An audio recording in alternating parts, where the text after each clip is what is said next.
Welcome to the Journey to Esquire class of 2025 graduation. I'm Jocelyn Jean-Louis Hardrick, the founder, executive director of Journey to Esquire, and it brings me so much joy to stand before you today. We have a room full of future lawyers, current lawyers, change makers, professors, proud mamas, board members, and folks who believe with their whole chest. So yes, the vibe is just right, that we are here to help people on their journey to Esquire, that this world needs lawyers. Have y'all noticed what's going on in the streets lately? And at the center of all of it is lawyers, okay? Law school applications are up 20%, y'all. 20% across the board, because people see what's happening and they see that lawyers are in the heart of it and they want to be a part of it. But here's the thing, the journey to Esquire is a long journey, right? It's full of ups and downs, ins and outs, and we're here to help you along that journey because we create lawyers who lead, mentor, and inspire one student at a time. And we do that through curated conversations, personalized preparation, and meaningful mentorship. And what's awesome today is you're gonna hear all about those things from the people who received it in the class of 2025. This program is more than scholarships, it's more than mentorship. It's about belonging, becoming, and building a legacy. So these scholars didn't just survive law school and college for our two inaugural fellows who are pre-law students. They did it with intention, leadership, and community, and they are the future that the legal profession is waiting for. So today we celebrate their brilliance as they give us presentations. I'm going to show our debut documentary, Love, Law, Legacy, which as we speak is being played at the LA Black Film Festival this weekend. And that was our second film festival, okay? So, super excited to be able to share that with you today. That has been a journey that's been 6 years in the making. As you know, Ricky's here, he was the videographer, and we're gonna go talk a little bit about that. So like I said earlier with the program, we'll have Brielle come up. And I'm proud to say I'm an alum of our first inaugural class of the program. And it's just been an absolute pleasure watching your legal career bloom. It's always a pleasure to watch you speak. She's come to my classes to speak. She's connected with my students. Anything I ask her for, she's there. She has a passion and a heart for this work. And I welcome my friend, Janice Neely Brown. Jocelyn was a lifeline for me. She was so kind, and she didn't have to be. And our friendship developed both personally and professionally.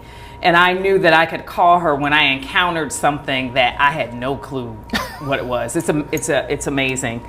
And so thank you for your friendship. We will be friends forever. And that's a wonderful, wonderful thing.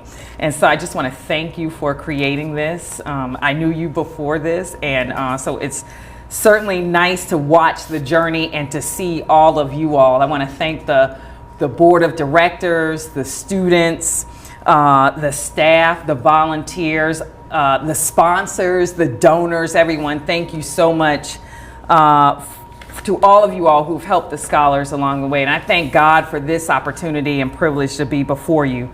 To the class of 2025, just raise your hands. I just want to make sure I know where you are. All right, great. I'm so proud of you all. Dominique. So she wasn't looking. She was saying hi to somebody else. So I'm so proud of you all. You all have achieved a level of success that only few even dare to try, let alone achieve.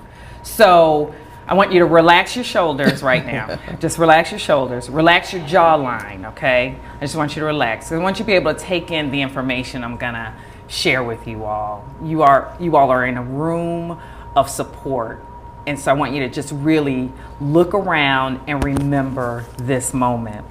And so I want to start by using excerpts of what may be a very familiar poem by Maya Angelou. And it focuses on women, but gentlemen, if you stay with me, I promise we'll get there together. And so she writes, and I quote, "Pretty women wonder where my secret lies. I'm not cute, or built to suit a fashion model size. But when I start to tell them, they think I'm telling lies, and I say, it's the reach of my arms, the span of my hips, the stride of my step, and the curl of my lips. I'm a woman, phenomenal woman, that's me. And she ends the poem like this. Now you understand just why my head's not bowed. I don't shout or jump about or have to talk real loud. When you see me passing, it ought to make you proud. I say, it's the click of my heels, the bend of my hair, the palm of my hand, and the need for my care, because I'm a woman. Phenomenal woman, that's me. And so I encourage you all today, both men and women, to be phenomenal.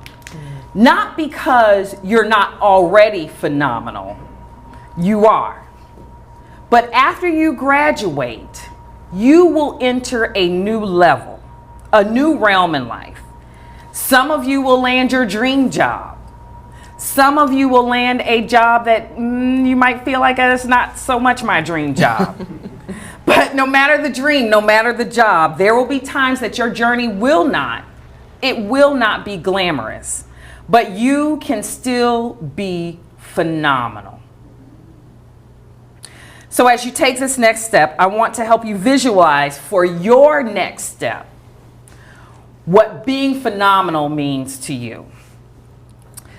In a recent article that appeared in Law 360, there are two attorneys, Ashley Dillon and Aaron Nager, who wrote an article called Law School's Missed Lessons, Be an Indispensable Associate.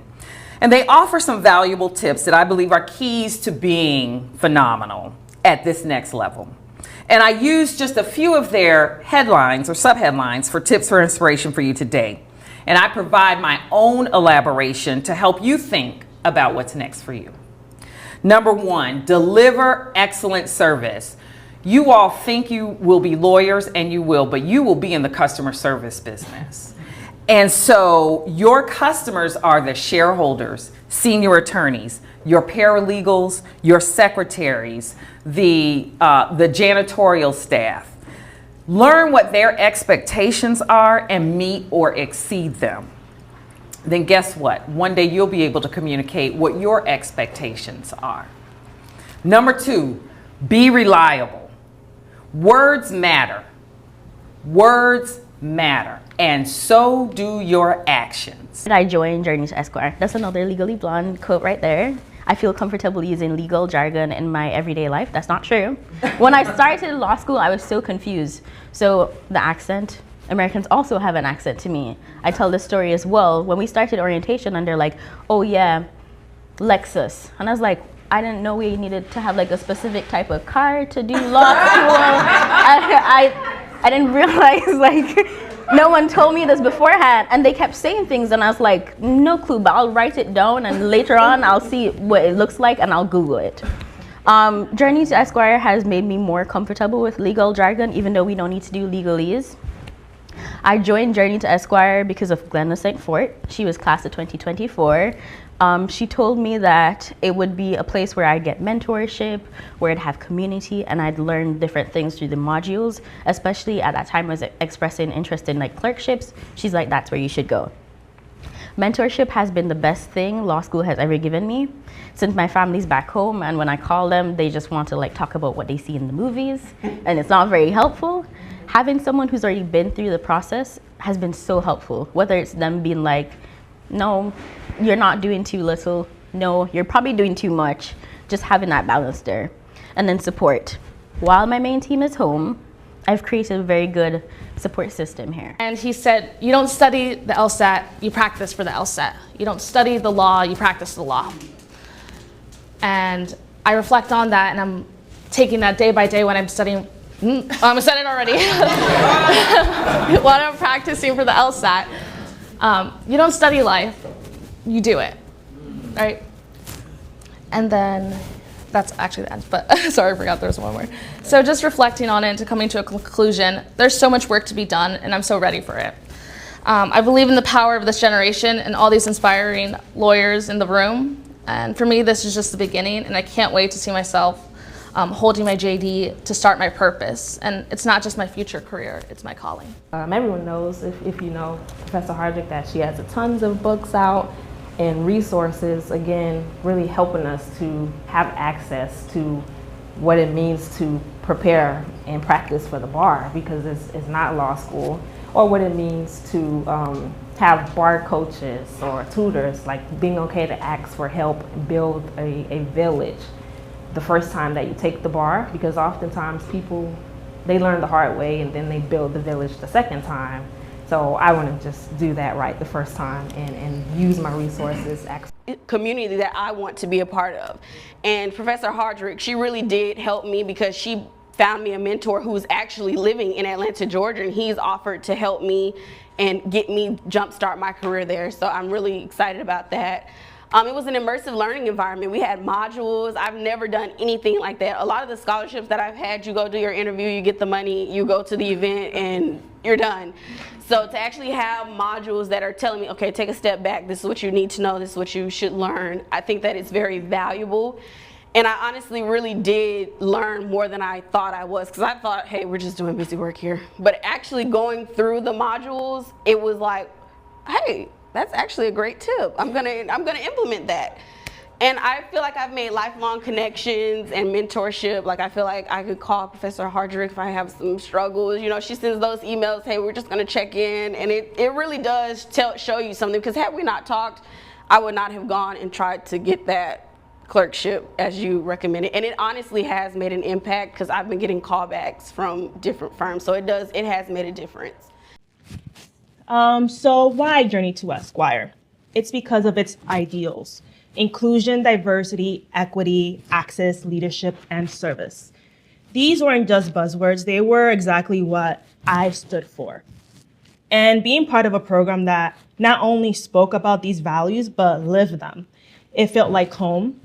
I've been part of Journey to Esquire for 2 years. I actually started as an ambassador, and it actually taught me a lot, and it made me want to become a scholar as well. I was able to see how much this program actually cares, not only for the law students, but also to middle school students as well. I was able to actually do a competition for them during that time as an ambassador.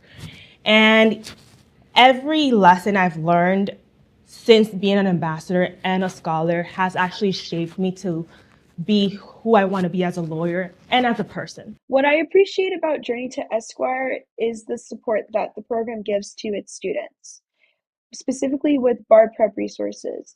Along with the mentor you're given to lead you on throughout the program, you're also given a bar prep coach. One module that I even liked the paying forward, it even gave us the history of lawyers in Florida to highlight how important it is that I want to enter into these spaces, because it talked about like George Stark, the first person of color to be admitted to law school, or Gwen Cherry was like the 1 out of 3 of the first black women to get inducted into the Florida bar. So I just felt like I beat imposter syndrome through this program. I just felt like I had more resources, and I'm more confident in applying to law school now. I definitely am, I could say. If law school and Journey to Esquire has taught me one thing, it is when you have a gift or talent that comes naturally to you, you honor it, you sharpen it, and you own it. Because what comes easily to you may not come easily to others. When it flows like water, you know it's yours. So after I take the Florida bar, I plan on working as a criminal defense attorney to ensure that the bad guys stay locked up. Y'all know I'm just playing. I want to ensure that people's constitutional rights are upheld and that every person gets the best representation that they deserve. Eventually, I want to practice civil rights law. And in closing, Journey's mentors have encouraged me and inspired me to pay it forward. I want to help another young man or woman who thinks that law school is out of reach realize their potential, help them shape their own ideas, encourage them to act, because anything and everything can happen to a dreamer who leaps.